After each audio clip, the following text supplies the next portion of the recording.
É bom lembrar que o nosso anjo da guarda está aqui conosco e ele é responsável pela nossa santificação. E se a gente for para o céu um dia, o nosso anjo da guarda vai reinar conosco no céu. Quando Deus criou o nosso anjo da guarda, Deus criou um único anjo da guarda para nós. A missão do nosso anjo é nos levar para o céu. E se ele cumprir essa missão, ele reinará conosco no céu, juntamente conosco.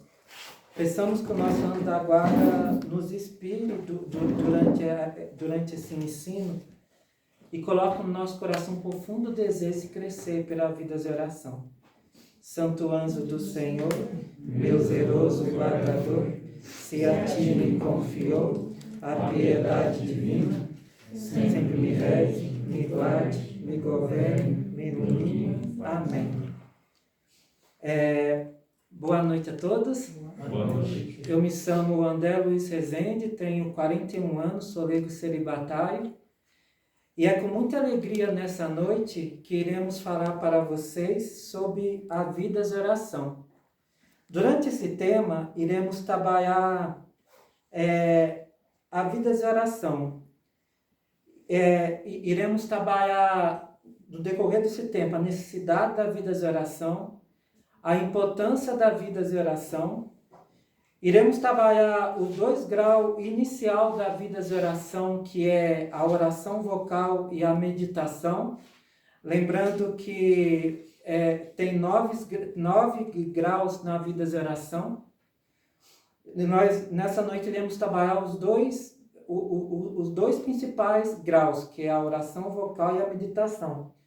Porque até mesmo para chegarmos à oração afetiva, a oração de simplicidade, a oração de simples olhar, a oração de quietude, de recolhimento infuso, as orações mais elevadas, é necessário fazer bem as iniciais.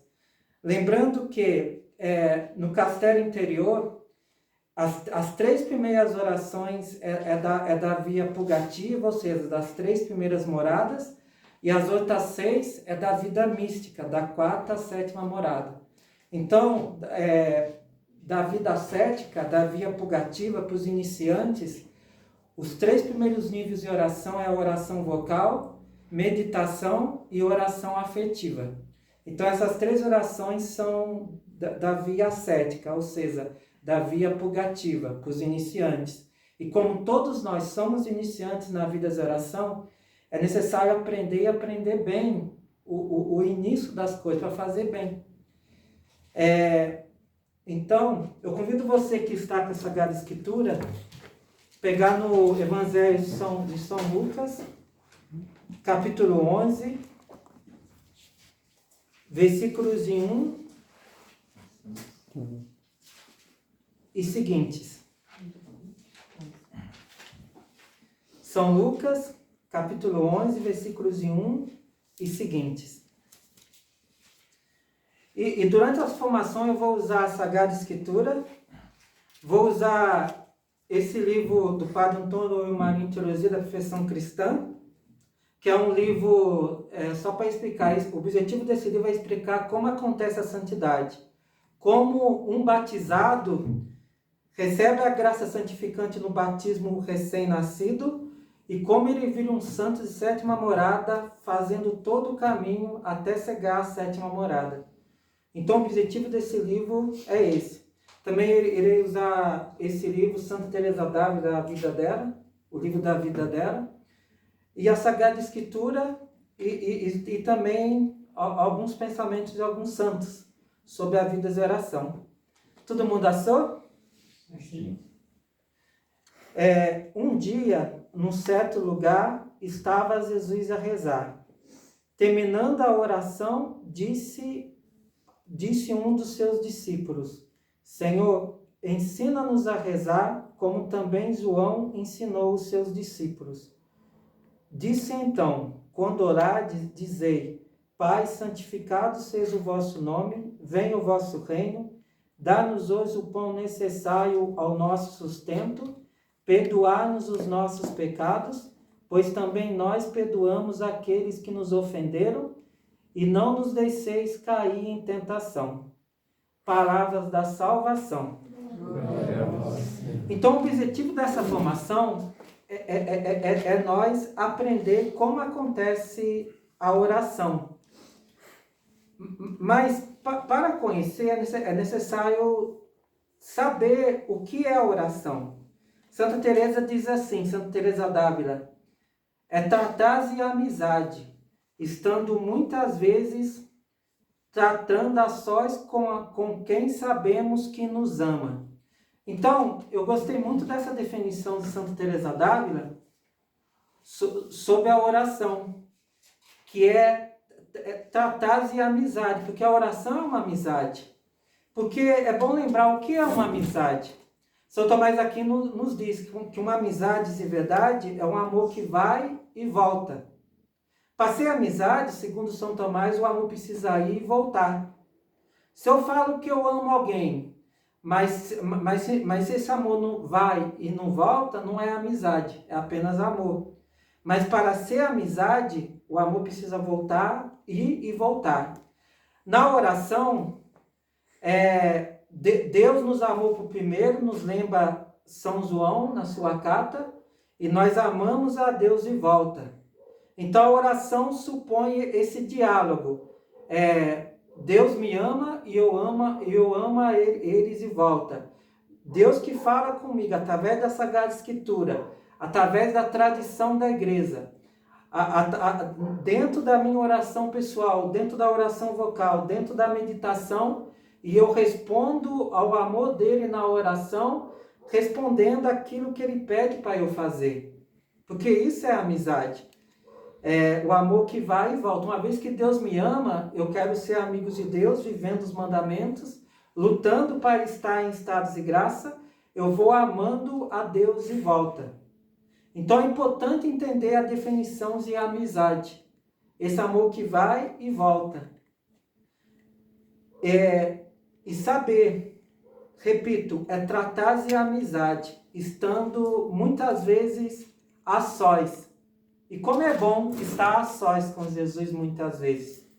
Seja para quem é casado, seja para quem é solteiro, como é bom estar a sós com Jesus na oração. Seja essa oração após receber a Sagrada Comunhão, seja nossa oração individual, na nossa oração pessoal, como é bom estar a sós com Jesus na oração. E antes de avançarmos, é bom lembrar que o amor, a amizade, o amor é uma decisão, não é um sentimento. É muito importante nós colocar isso no nosso coração, deixar o Espírito Santo iluminar a nossa inteligência e a nossa inteligência convidar a nossa vontade a isso, que a oração é uma decisão. A oração não é um sentimento. Como lembra Santa Teresa d'Ávila, e é importante já dizer isso desde o começo, é uma determinação de estar com Jesus todos os dias. De estar com o Senhor, de estar com os santos anjos, de estar pela intercessão da Virgem Maria todos os dias. É uma decisão, não é um sentimento, é uma decisão. Porque muitas vezes iremos ver, principalmente quando a igreja estuda sobre a noite escura dos sentidos e a noite escura do espírito, a gente vê que um santo, quando ele vai subindo o degrau da santidade, chega uma fase na vida de oração, quando a pessoa da terceira para a quarta morada passa pela noite escura dos sentidos, a gente vê nos relatos de quem estudou a santidade, e esse livro, A Teoria da Perfeição Cristã, explica muito bem isso daqui, a gente vê uma profunda aridez que a alma experimenta quando está nessa fase da purificação da noite escura dos sentidos. Então, se desejar, nós que somos iniciantes, se nós não convencemos que a oração é decisão, todos os dias eu preciso decidir estar com Jesus, querendo ou não querendo, com vontade ou sem vontade, com consolação ou sem consolação, qual é o risco da alma nunca avançar na santidade? Porque a oração é necessária.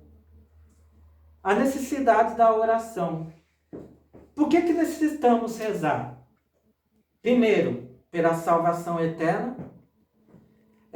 São Tomás de Aquino diz assim: após o batismo, a pessoa precisa rezar muito para chegar no céu.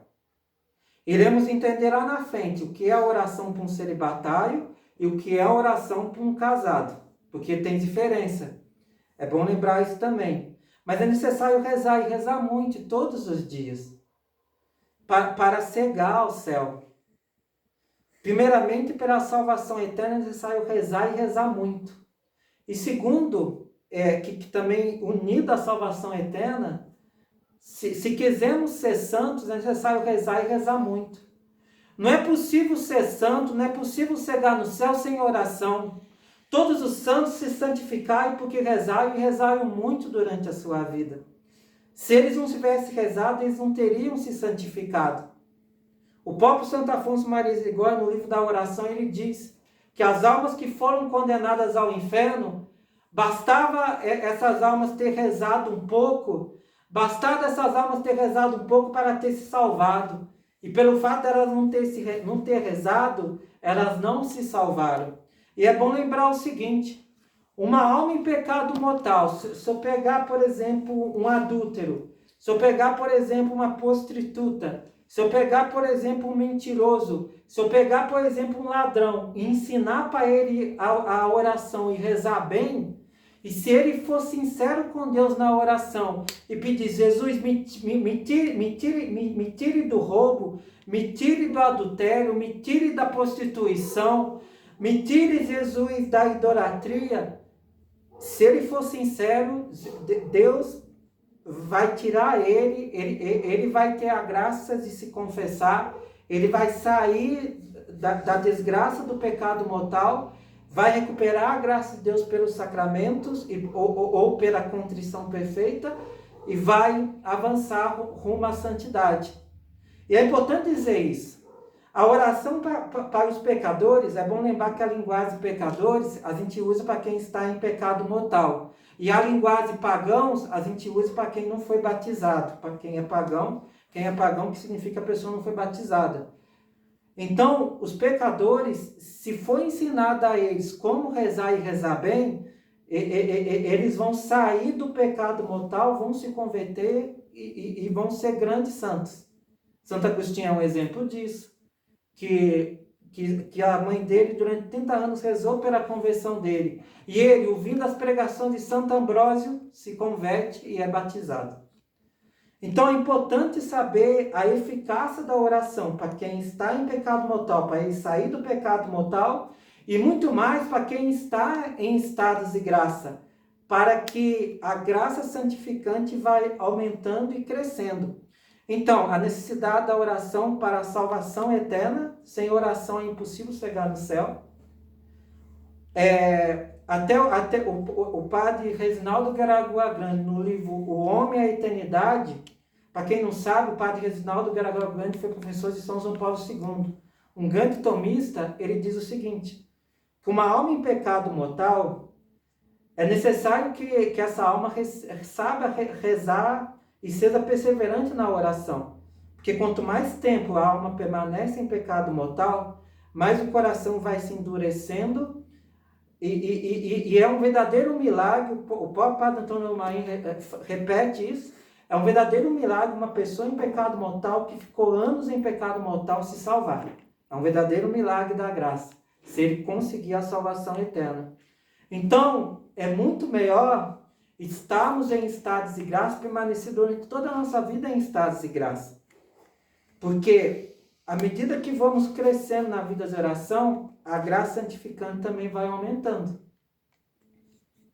Então, é necessário. E uma coisa importante, é necessário rezar e rezar bem.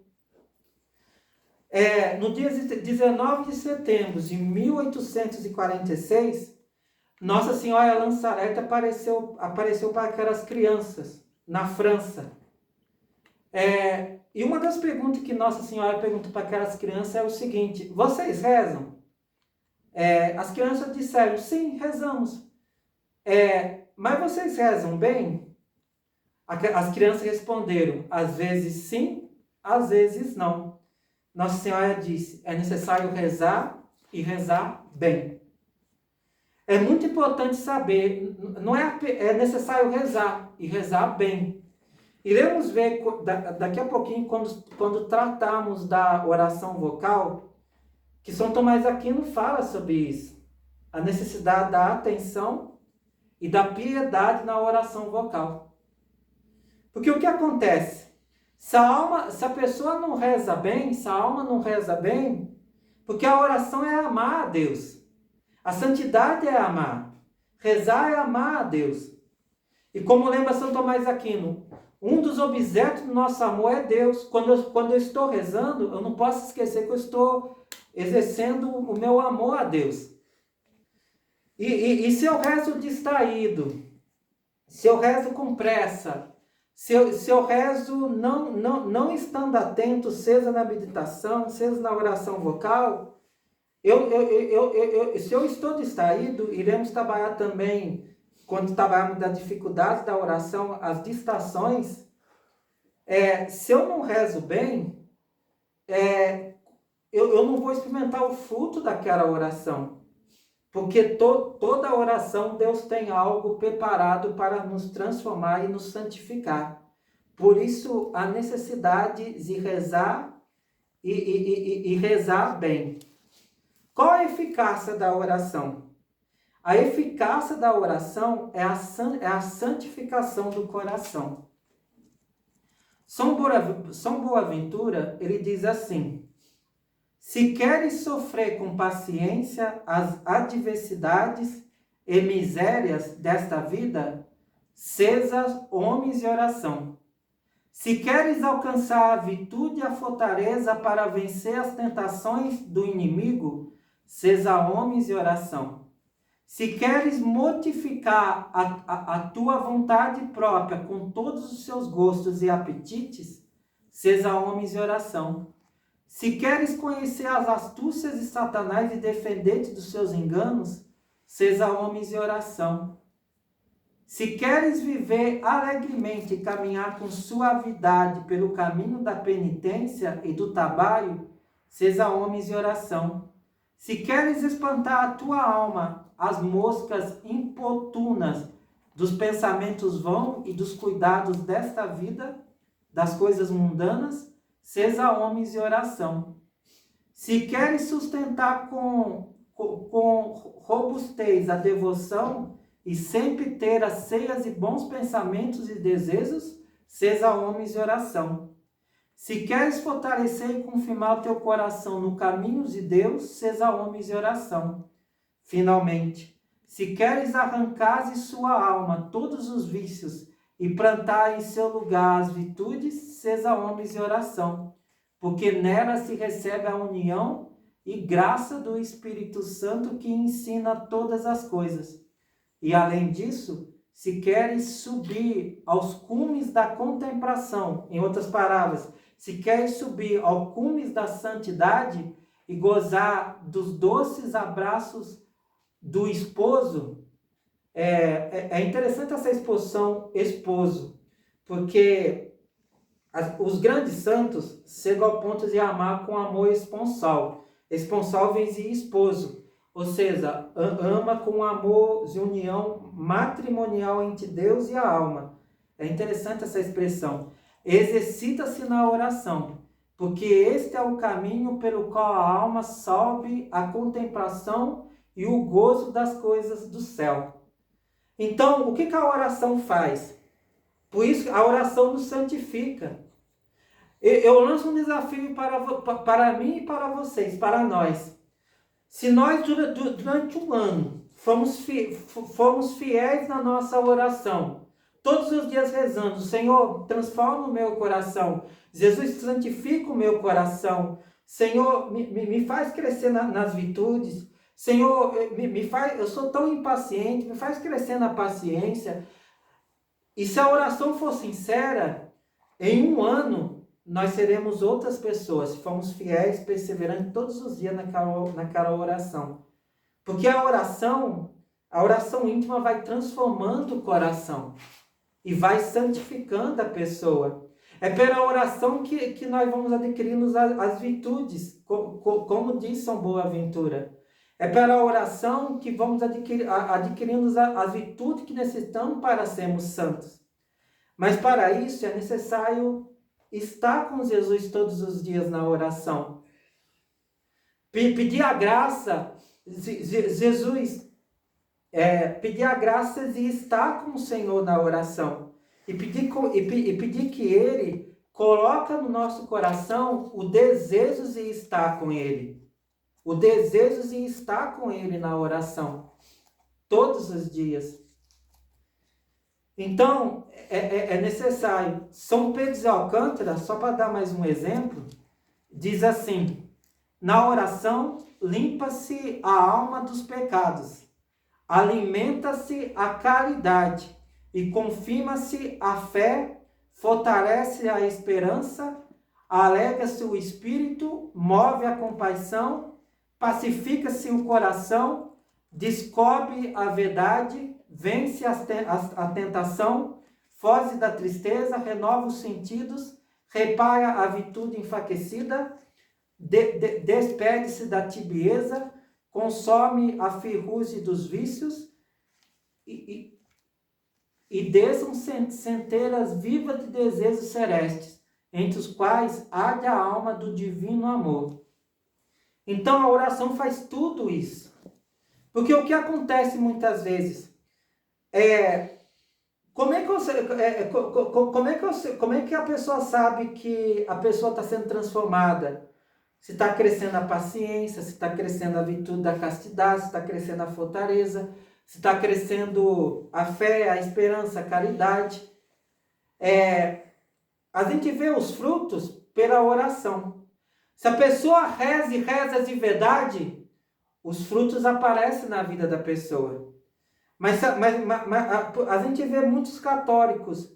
Nossa, fulano participa dos sacramentos, fulano vai na missa, mas muitos católicos a gente não vê a vida dele crescer.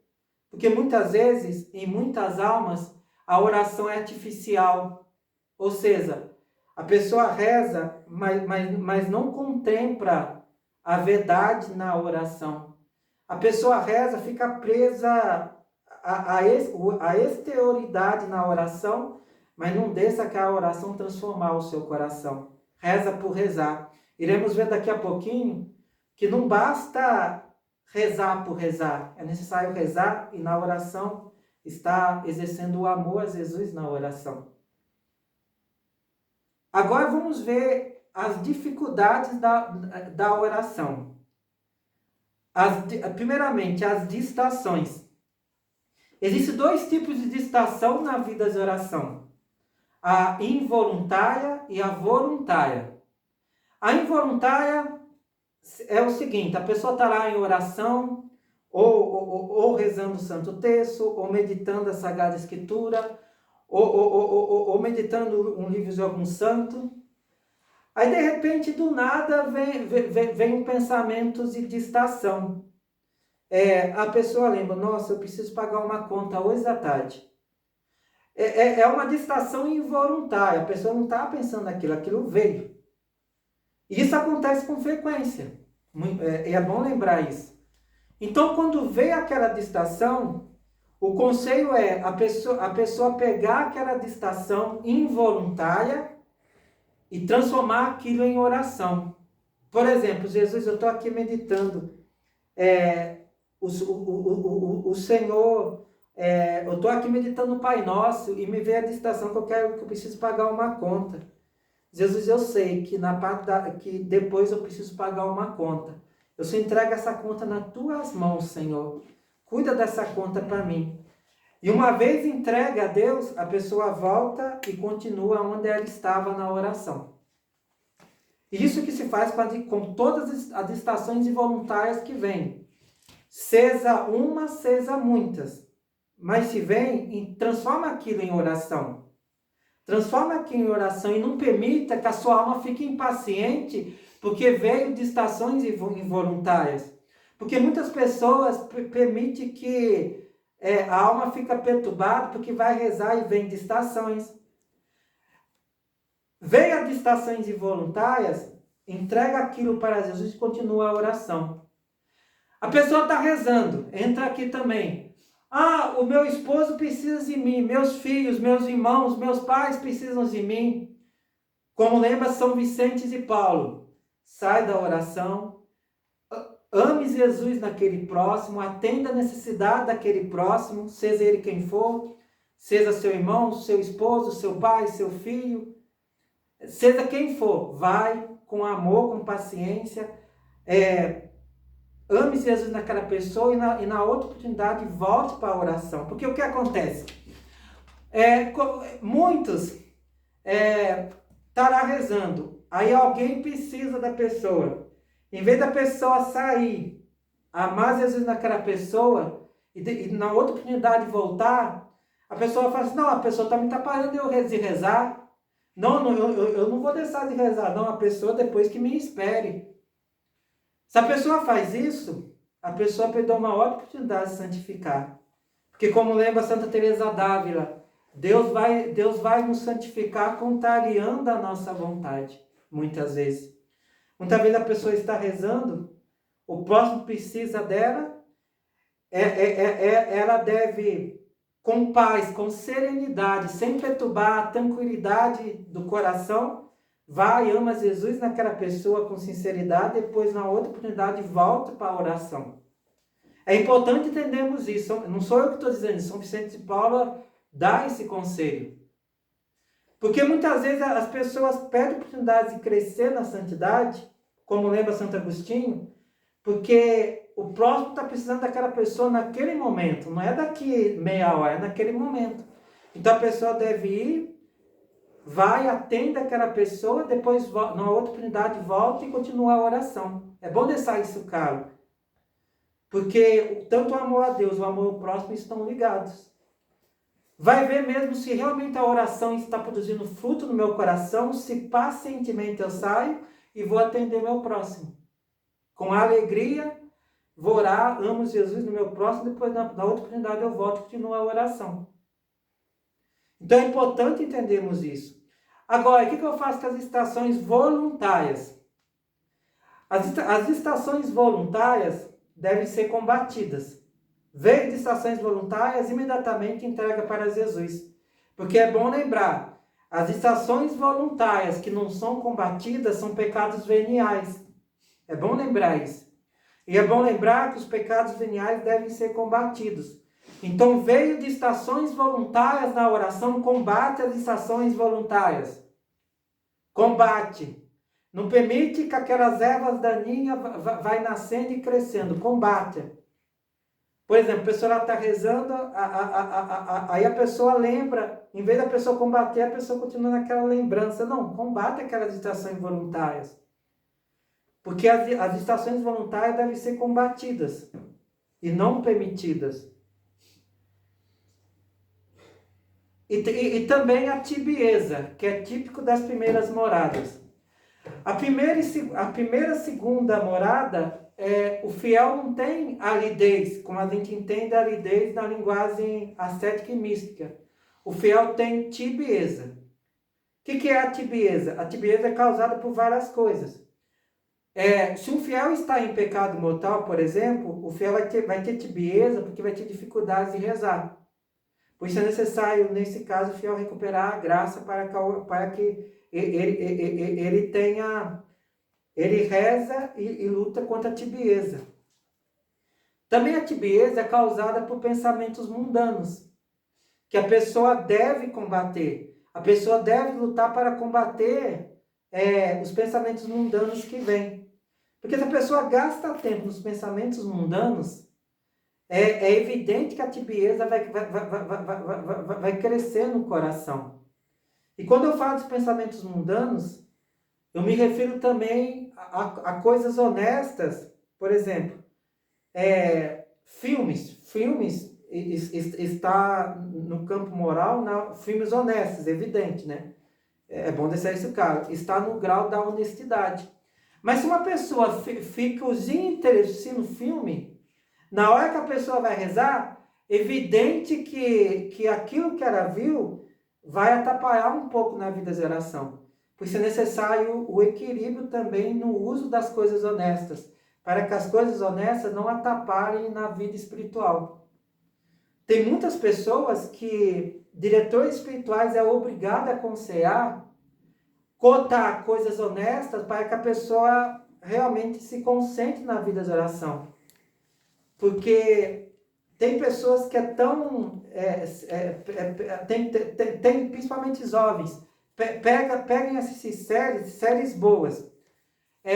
Só que aquelas séries entram tanto no mundo interior da pessoa, e quando eu podia te dar outros exemplos, séries, muitos filmes, que aquilo entra no mundo interior da pessoa. Quando a pessoa vai rezar, aquilo lá, a pessoa começa a rezar, em vez de pensar em Deus, aquelas cenas boas aparecem na cabeça da pessoa, a pessoa não consegue se concentrar em Deus. Repito, devemos ter equilíbrio, é bom lembrar isso.